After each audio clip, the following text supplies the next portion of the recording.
Good afternoon. We all know the sad reason that we're here, and rather than pointing a finger of blame, our impulse in California has always been to take action.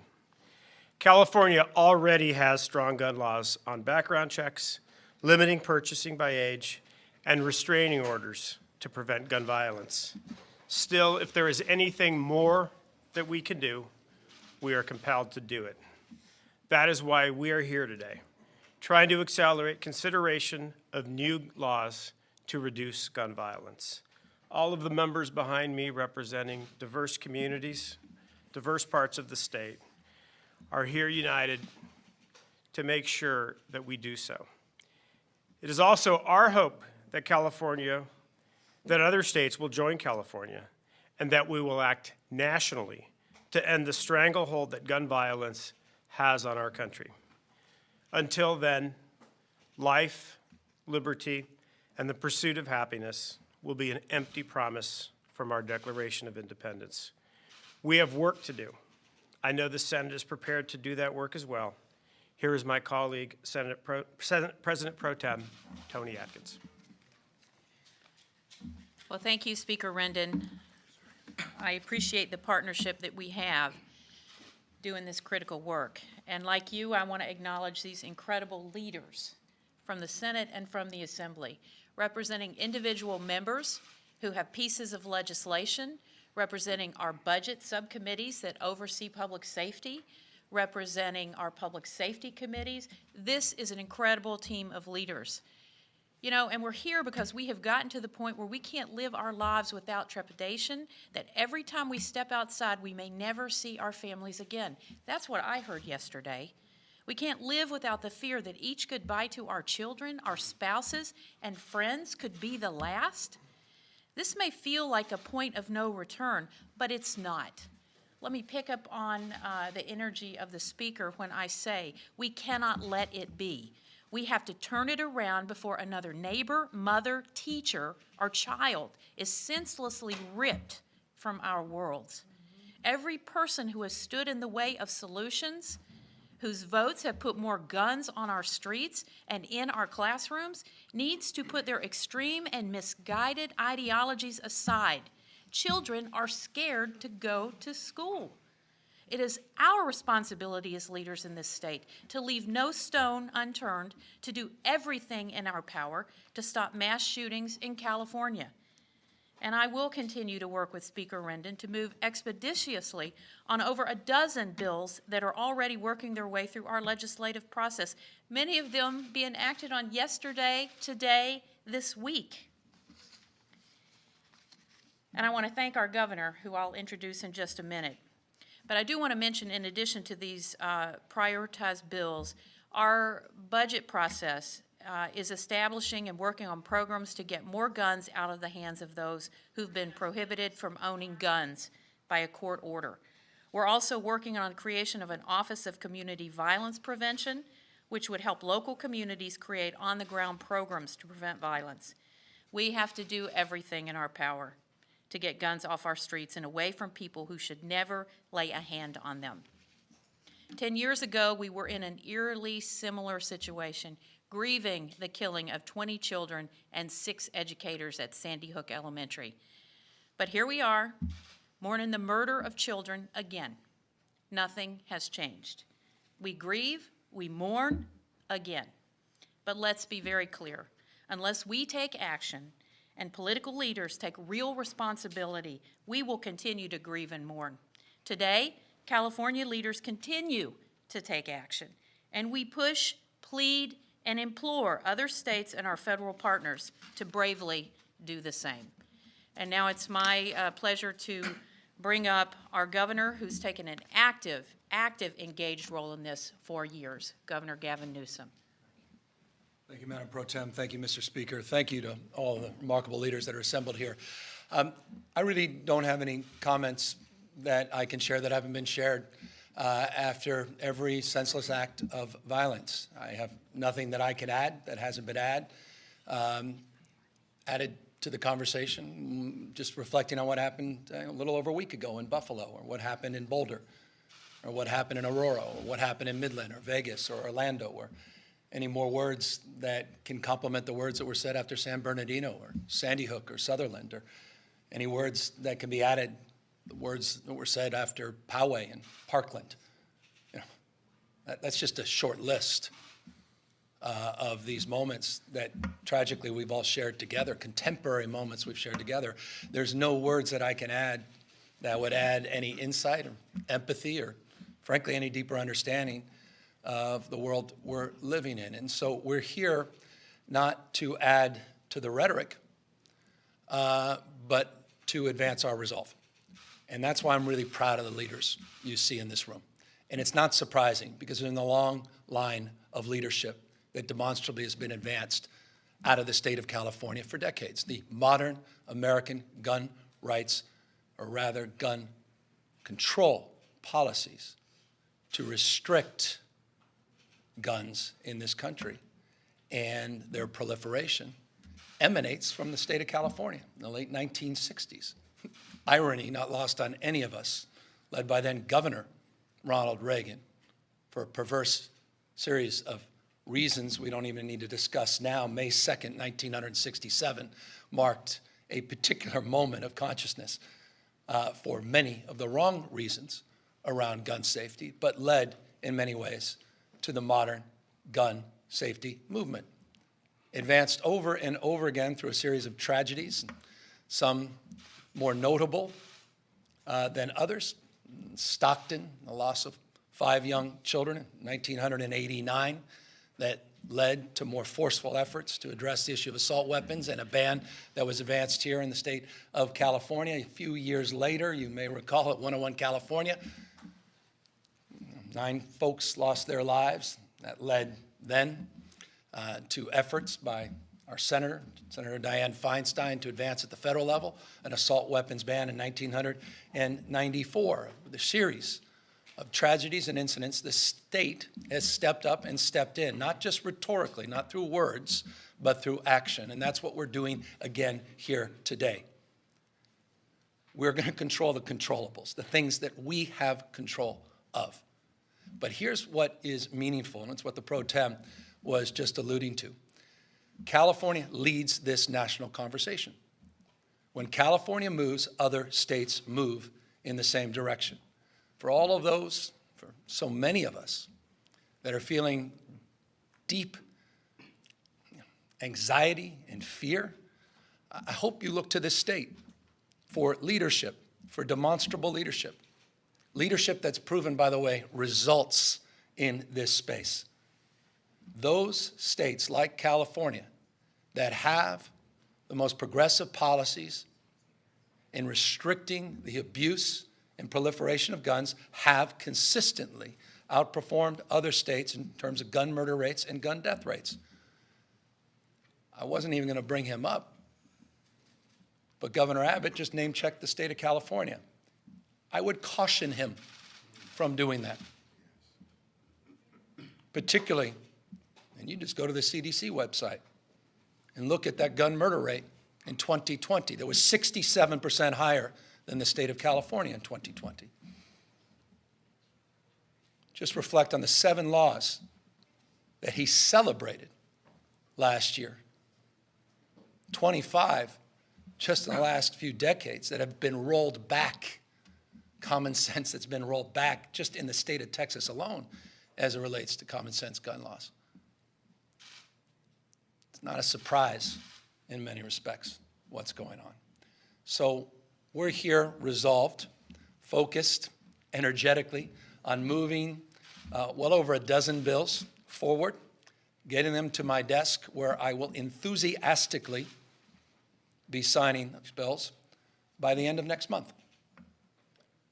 Throwing out the old calendar, initiating with resolve and conviction and expedited process because of the leadership of the Speaker and the pro tem and the remarkable leaders you see behind me and their concurrence and willingness to meet this moment head on, and to advance our efforts in a series of critical areas on ghost guns, on issues related to the proliferation of assault weapons, ghost guns, as well as others, where we need to increase our enforcement, taking the cue from Texas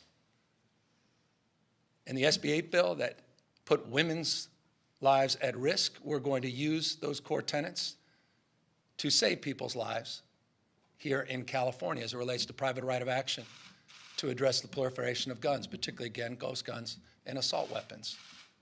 We're moving that bill forward. It got through that Senate yesterday. And I look forward to signing that bill. This state's leaning in, we're leaning forward. And I want folks to know, if you're feeling that anxiety, stress, and fear, I hope you'll consider California as an antidote of sorts to all of the above. And I couldn't, again, be more proud of working with all these extraordinary leaders that are assembled here today. And it's not a surprise to me. We had a conversation, our staffs, late last night, and here we are just hours later this morning, and so many others that are assembled here today. We mean business. We are resolved in this fight. We're not giving up. We're not giving in to the cynicism. We're going to turn this around. We are resilient, not only as a state, as a nation. We will get through this period of time. Do not lose hope. Do not give up. And do not give in to the cynicism and all the crap that you heard today in that press conference around evil and mental health that completely belies the fact that there's only one nation on planet Earth that separates itself from all other nations, and that's the United States of America. And the perversion of a Second Amendment that begins around well-regulated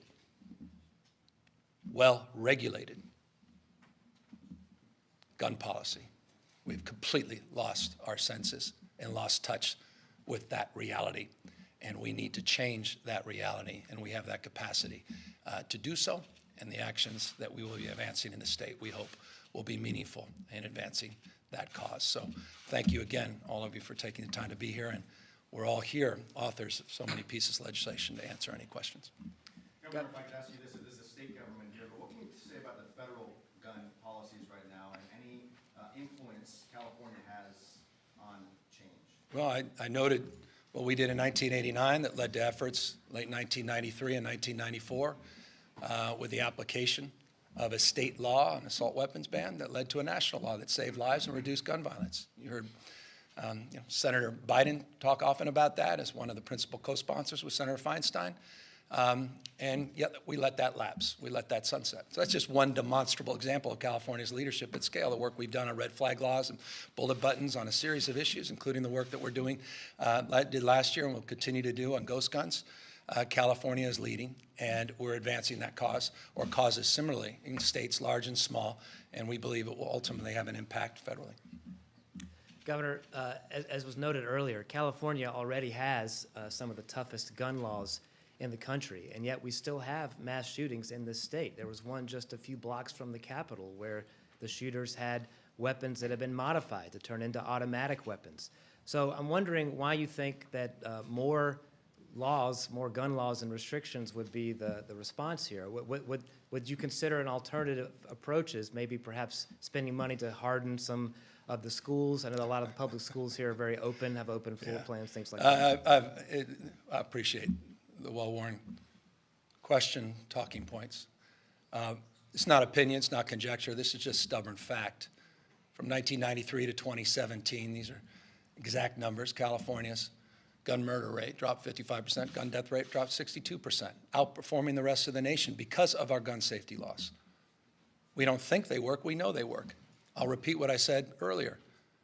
Those states with the most progressive gun safety laws at scale, California being the largest, has seen disproportionate impact in terms of gun-related deaths and murders as a consequence of those policies. We know these policies work to save lives. Are they exclusively the only approach? Absolutely not. You heard the speaker and the pro tem just mention efforts as it relates to a series and a suite of strategies to address the underlying causes, to address the issue of violence prevention, $200 million, a demonstrable example of investment that we made together last year in that space on our violence prevention efforts, the work we continue to do with UC. The nation is not doing this because the NRA stops and blocks it. Just by the way, as they're stopping and blocking anyone from walking in with a gun to listen to former President Trump, the irony of that shouldn't be lost on any of you. at their convention this week, that this state has invested millions and millions of dollars in gun violence research at UC Davis, evidence-based. Across the spectrum, yes, we are mindful we have to do more than just advance the cause of gun safety policy. We have a lot of work to do in this space.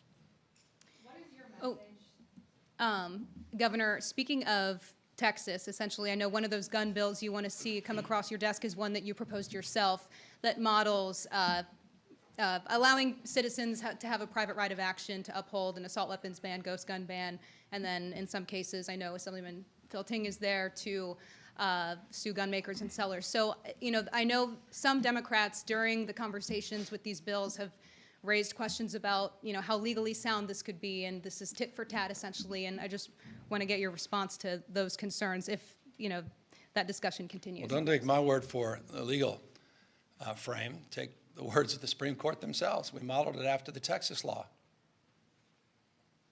which was heard and which was considered by the United States Supreme Court. They're going to have a hell of a time taking this law and not applying their same principled point of view that they applied on the Texas abortion law. So I'm not concerned about that. But we mean business. We want to save lives. They use that to put women's lives at risk. We're going to use that, the door they open, that law and that process, to enforce a private right of action to get these guns off the street. Clearly, we're not doing enough to get these guns off the street. Illegal assault weapons, the sale and manufacturing of assault weapons, ghost guns.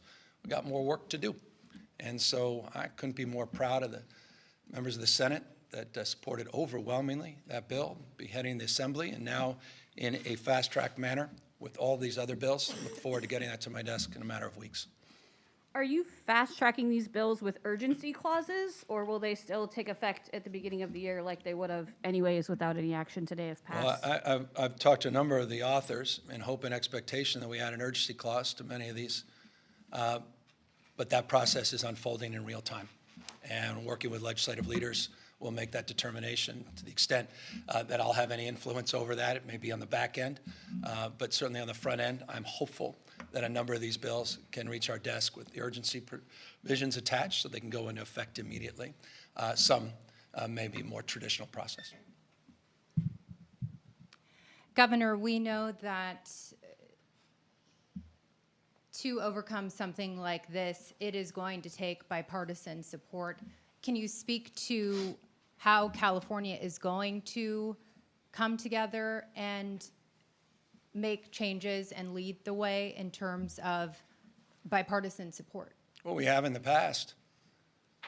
I mentioned then Republican Governor Ronald Reagan, who signed a critical bill as it relates to concealed carry here in the state of California, Republican, former governor, Republican, former president.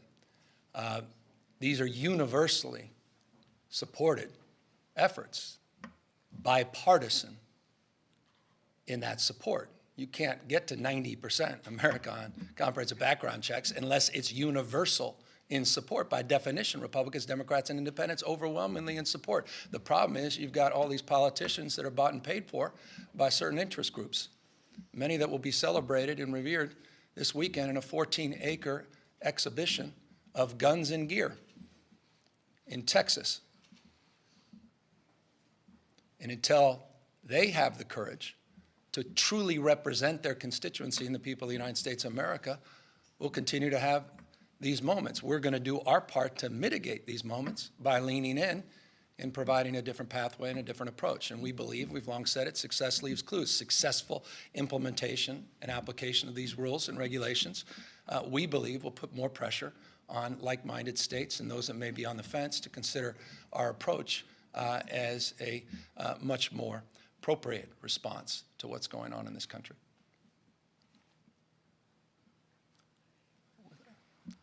In the absence of any announcement today about new gun legislation, I wanted to ask, since all of the Democratic leaders are here, where are you at on negotiations on your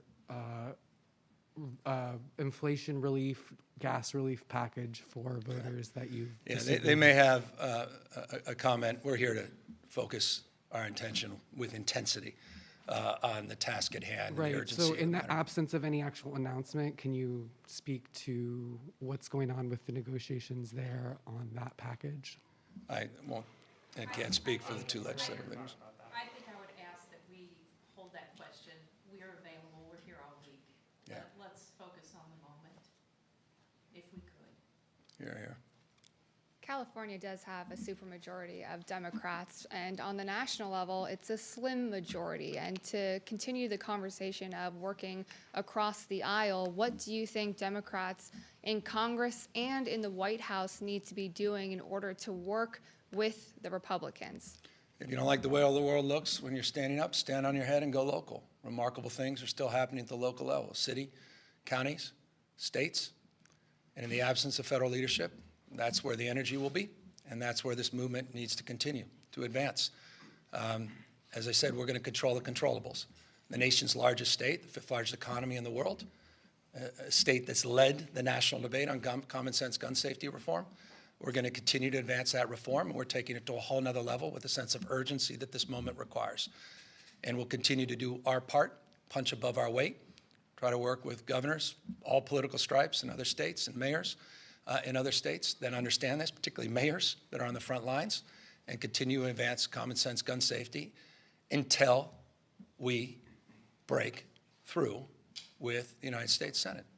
And until that moment, we're not going to give up or give in to that cynicism. We're not going to roll over and accept the status quo. That's the best we can do under the current circumstances.